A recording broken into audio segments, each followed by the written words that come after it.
I was standing in the probate court when my sister's lawyer made a claim that stopped my heart. "Your Honor, we have evidence that Mr. Carter is not actually the biological son of the deceased.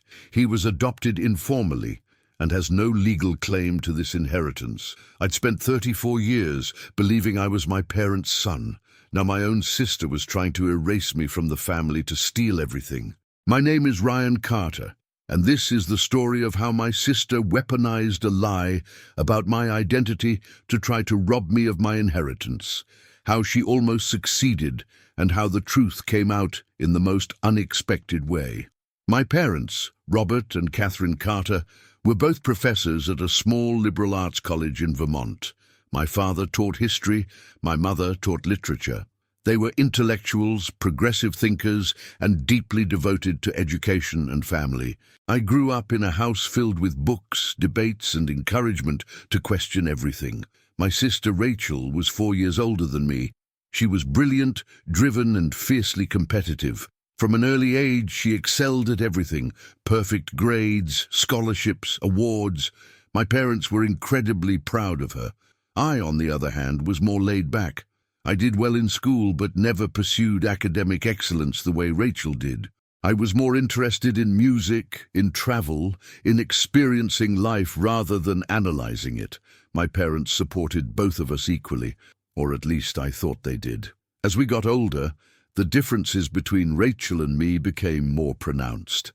She went to Harvard Law School, became a corporate attorney, and built a high-powered career in New York. I studied music production, worked as a sound engineer, and eventually opened my own recording studio in Portland.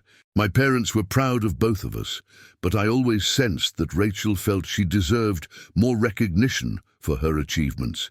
She'd make comments about how I'd taken the easy path, or how I didn't live up to my potential. I brushed it off as sibling rivalry. I had no idea how deep her resentment ran. When I was 33, my father was diagnosed with Alzheimer's disease. It progressed quickly. Within 2 years, he didn't recognize us anymore.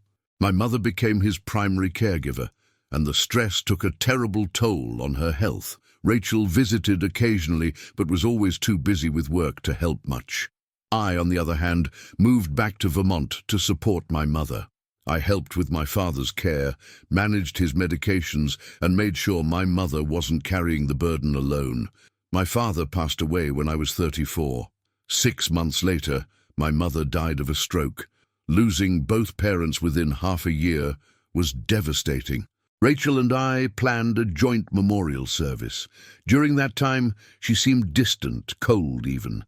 I attributed it to grief. I didn't realize she was already planning her next move. 3 weeks after my mother's funeral, I received a notice that Rachel had filed a petition to be named sole executor of our parents' estate. I was confused. Our parents' will clearly named both of us as co-executors and split the estate equally between us. The estate wasn't massive, but it was substantial. Our parents owned their home, had retirement accounts, life insurance policies, and investment portfolios totaling approximately $2 million. I called Rachel. "Why are you filing to be sole executor? The will names both of us." Her voice was cool and professional. "Ryan, there are complications with the estate that require legal expertise. I'm better equipped to handle this. Trust me, it's for the best." I didn't trust her, but I also didn't want to fight. I consulted with an attorney, a woman named Patricia Morales, who specialized in estate disputes. Patricia reviewed the petition and the will. "Your sister doesn't have grounds to remove you as co-executor unless she can prove you're unfit or there's a conflict of interest. I recommend we oppose this." We filed an objection, and a hearing was scheduled. I thought it would be a simple matter. The judge would review the will, see that our parents intended for both of us to serve, and deny Rachel's petition. But when we arrived at the courthouse, Rachel's lawyer, a sharp man named Dennis Whitmore, had a surprise waiting. He stood up and addressed the judge. "Your Honor, we have evidence that Mr. Ryan Carter is not actually the biological son of Robert and Catherine Carter. He was adopted informally when he was an infant, and while the Carters raised him as their son, he was never legally adopted. As such, he has no legal claim to the estate under Vermont intestacy laws. I felt like I'd been punched in the stomach. The courtroom went silent. My lawyer, Patricia, immediately objected. "Your Honor, this is absurd. Mr. Carter has a birth certificate listing Robert and Catherine Carter as his parents. He's been recognized as their son his entire life. This is a desperate attempt to disenfranchise him." Dennis produced a document. "We have a sworn affidavit from a family friend, Margaret Donovan, stating that Catherine Carter confided in her that Ryan was not Robert's biological child. Catherine allegedly had an affair in the early years of her marriage and became pregnant. Rather than divorce, the couple agreed to raise the child as their own, but never formalized an adoption. We're requesting a DNA test to confirm Ryan's biological relationship to the deceased." I couldn't breathe. I looked at Rachel. She wouldn't meet my eyes. This was a lie. It had to be. But doubt crept in. I'd always looked different from my parents and Rachel. They were all fair-haired and light-eyed. I had dark hair and dark eyes. I'd never questioned it, assuming I'd inherited traits from distant relatives. But now, with Rachel's accusation hanging in the air, I felt uncertainty for the first time in my life. The judge considered the request. "This is highly unusual, but given the affidavit and the potential impact on the estate distribution, I'm going to order DNA testing. Mr. Carter, you'll be required to submit a sample for comparison against any available genetic material from Robert Carter." I left that courtroom in shock. Patricia tried to reassure me. "Ryan, even if you're not biologically related, there are legal arguments for your inheritance. You were raised as their child, you provided care, and the will explicitly names you as a beneficiary. We can fight this." But I was devastated, not because of the money, but because of what Rachel was willing to do. She was ready to destroy my identity, to make me question my entire existence, just to get a larger share of the estate. I agreed to the DNA test. They used a sample from my father's medical records.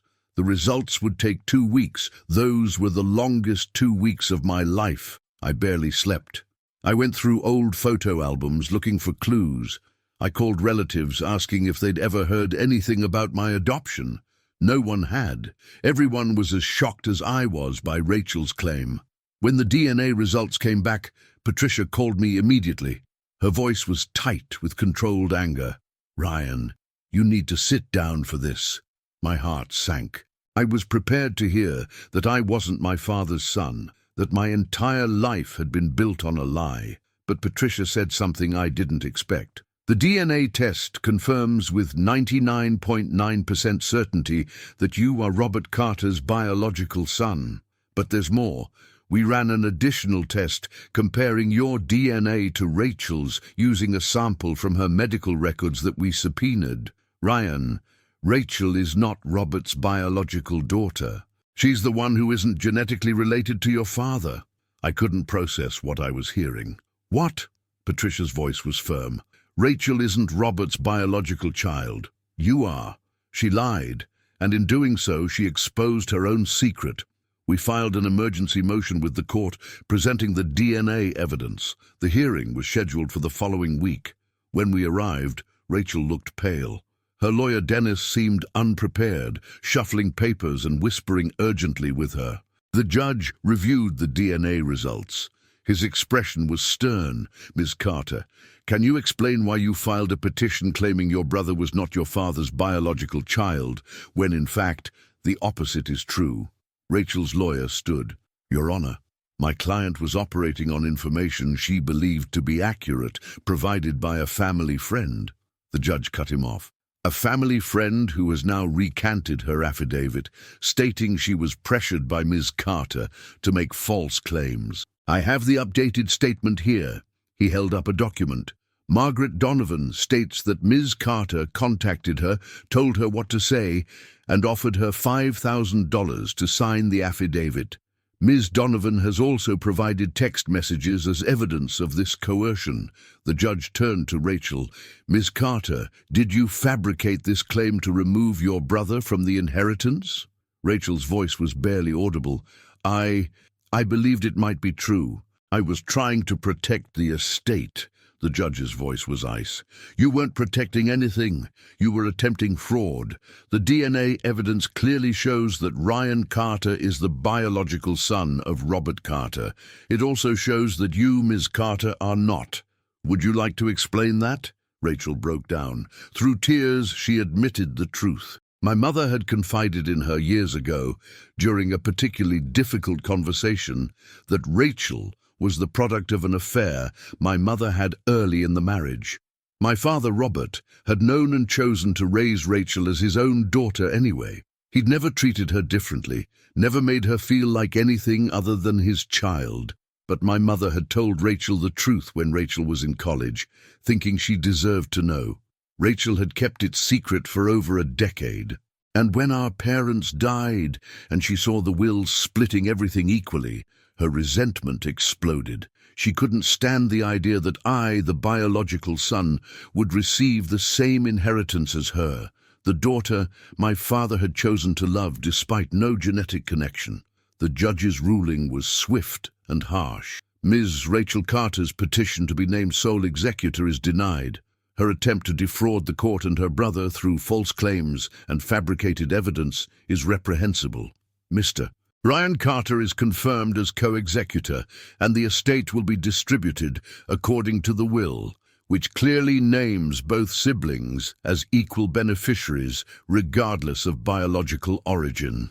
Furthermore, I'm referring this matter to the Vermont Bar Association for investigation into Mr. Whitmore's role in presenting fraudulent evidence. He paused, looking directly at Rachel. Ms. Carter, your parents raised you both as their children. They chose to love you equally. The fact that you would weaponize genetics to disinherit your brother speaks to a fundamental misunderstanding of what family means. This court finds your actions contemptible. Rachel was also ordered to pay my legal fees, which had climbed to over $75,000. I walked out of that courtroom with my inheritance intact, but my relationship with my sister destroyed. Patricia put her hand on my shoulder. Ryan, I'm sorry it came to this.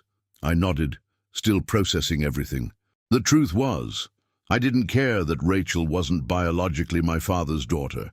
He'd raised her, loved her, and treated her as his own. That made her my sister in every way that mattered, but she couldn't see it that way. She'd let genetics define her worth, and in doing so, she'd lost everything. Not the money, but the family she tried so hard to claim exclusively as her own. I tried to reach out to Rachel several times over the following months.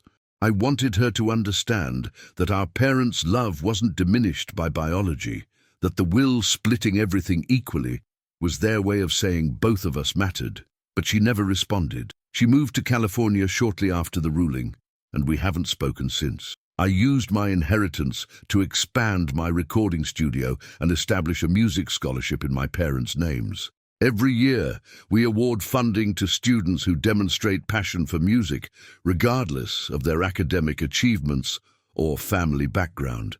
It's what my parents would have wanted, a celebration of potential, not pedigree. And every time I present that scholarship, I think about the irony. Rachel spent her life trying to prove she was worthy of our parents' legacy through achievement and status. But in the end, it was her inability to accept love without conditions that defined her. My parents taught me that family is about choice, about showing up, about loving people even when it's difficult. My father chose to raise Rachel as his daughter, even though she wasn't biologically his. That choice was more powerful than any genetic connection. And Rachel's inability to see that, her need to weaponize biology to claim superiority, cost her the only family she had. DNA doesn't make you family. Love does, commitment does, showing up does. My sister forgot that. And in trying to erase me from our family story, She erased herself. If you've ever been accused of not belonging, if you've ever had someone try to use your identity against you, if you've ever questioned where you fit, remember this. Family isn't about blood. It's about who claims you, who fights for you, and who chooses you every single day. My parents chose both of us. Rachel chose greed, and that choice made all the difference. Have you ever had someone question your place in your own family? Have you ever discovered a secret that changed how you saw yourself? Let me know in the comments below, and subscribe if you believe that love and choice matter more than genetics, and that family is defined by actions, not DNA.